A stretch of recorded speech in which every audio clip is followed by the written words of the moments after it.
നമസ്കാരം.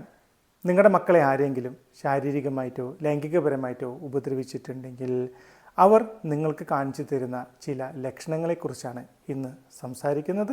ഞാൻ സൈക്കോളജിസ്റ്റ് ജയേഷ്.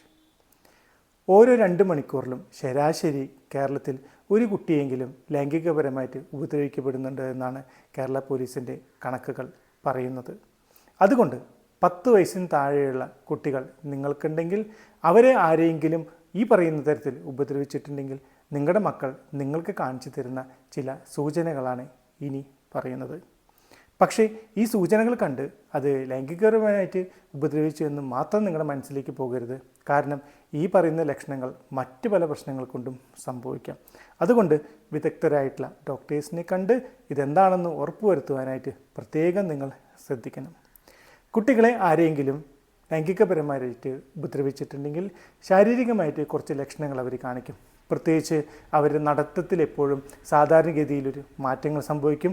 അവരുടെ പ്രൈവറ്റ് പാർട്സിലൊക്കെ എല്ലാം നിറവ്യത്യാസങ്ങൾ, ബ്ലീഡിങ് വരിക, പുകച്ചിൽ വരിക, അല്ലെങ്കിൽ ആ ഭാഗങ്ങളിലുണ്ടാകുന്ന വേദനകൾ, ശരീരത്തിൽ അസ്വാഭാവികമായിട്ട് കാണുന്ന പാടുകൾ, അത് ചിലപ്പോൾ നഖത്തിൻ്റെ ആകാം, മറ്റെന്തെങ്കിലും രീതിയിലുള്ള പാടുകളൊക്കെ എല്ലാം, അല്ലെങ്കിൽ നീലച്ച് കിടക്കുന്നതൊക്കെ എല്ലാം ആകാം.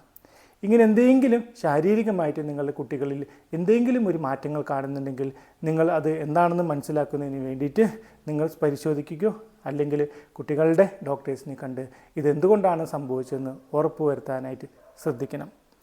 മാനസികമായിട്ട് പ്രത്യേകിച്ച് സൈക്കോളജിക്കലി ഉണ്ടാകുന്ന പ്രധാനപ്പെട്ട ലക്ഷണങ്ങൾ എന്ന് പറയുന്നത് ഇത്രയും നാൾ വരെ വളരെ ആക്റ്റീവായിരുന്ന കുട്ടികൾ പെട്ടെന്ന് പേടി കാണിക്കുക, ചെറിയ കാര്യങ്ങൾക്ക് പോലും അമിതമായിട്ട് പേടിക്കുക, അനാവശ്യമായിട്ട് ദേഷ്യപ്പെടുക, അനാവശ്യമായിട്ട് വാശി കാണിക്കുക, ഉറക്കം കുറയുക, ഉറക്കത്തിൽ ഞെട്ടിയെഴുന്നേൽക്കുക, ഉറക്കത്തിനോട് താല്പര്യമില്ലാതിരിക്കുക, വിശപ്പില്ലായ്മ, പരിചയമില്ലാത്ത ആളുകളെ കാണുമ്പോൾ അവരിൽ നിന്ന് അകന്നു നിൽക്കുക, ആളുകളുമായിട്ട് ഒട്ടും ഇടപഴകാതിരിക്കുക, എപ്പോഴും റൂമിനകത്ത് തന്നെ കൂടുതൽ സമയം ചെലവഴിക്കാനായിട്ട് ശ്രമിക്കുക, ആളുകളുടെ മുഖത്ത് നോക്കാനായിട്ടുള്ള ഭയം തുടങ്ങിയിട്ടുള്ള സൂചനകളാണ് പലപ്പോഴും കുട്ടികളിൽ കാണിക്കുന്നത്.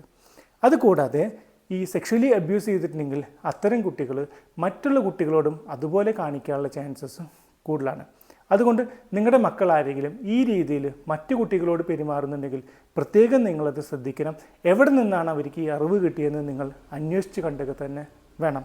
അതുകൂടാതെ സെക്ഷലായിട്ടുള്ള രീതിയിലൊക്കെ എല്ലാം പ്രായത്തിൽ കവിഞ്ഞ രീതിയിൽ സെക്ഷൽ കാര്യങ്ങളോടുള്ള സംസാരങ്ങളും അത്തരം വീഡിയോസൊക്കെ കുട്ടികൾ കാണുന്നുണ്ടെങ്കിൽ പ്രത്യേകം നിങ്ങൾ ശ്രദ്ധ കൊടുക്കുവാനായിട്ട് ശ്രദ്ധിക്കുക. ഇത് കൂടാതെ തന്നെ പഠനത്തിൽ പുറകിലേക്ക് പോവുക, ശ്രദ്ധ കുറയുക, തന്നെ ആങ്സൈറ്റി, ഡിപ്രഷനുമായി ബന്ധപ്പെട്ട ലക്ഷണങ്ങൾ, കോൺസെൻട്രേഷൻ കുറയുക, ഇത്തരം പ്രശ്നങ്ങളാണ് ഒരു കുട്ടിക്ക് അവരെ ആരെങ്കിലും ശാരീരികമായിട്ടോ ലൈംഗികപരമായിട്ടോ ഉപദ്രവിച്ചിട്ടുണ്ടെങ്കിൽ നിങ്ങൾക്ക് കാണിച്ചു തരുന്ന ലക്ഷണങ്ങൾ. അതുകൊണ്ട് ഇത്തരം ലക്ഷണങ്ങൾ നിങ്ങളുടെ മക്കൾ ആരെങ്കിലും കാണിക്കുന്നുണ്ടെങ്കിൽ കഴിയും വേഗത്തിൽ കുട്ടികളുടെ ഡോക്ടറെ കണ്ട് ഇതെന്താണെന്ന് മനസ്സിലാക്കി അതുമായി ബന്ധപ്പെട്ട രീതിയിലുള്ള ചികിത്സകളും നിയമപരമായ നടപടികളും എടുക്കാനായിട്ട് പ്രത്യേകം എല്ലാ മാതാപിതാക്കളും ശ്രദ്ധിക്കുക. താങ്ക്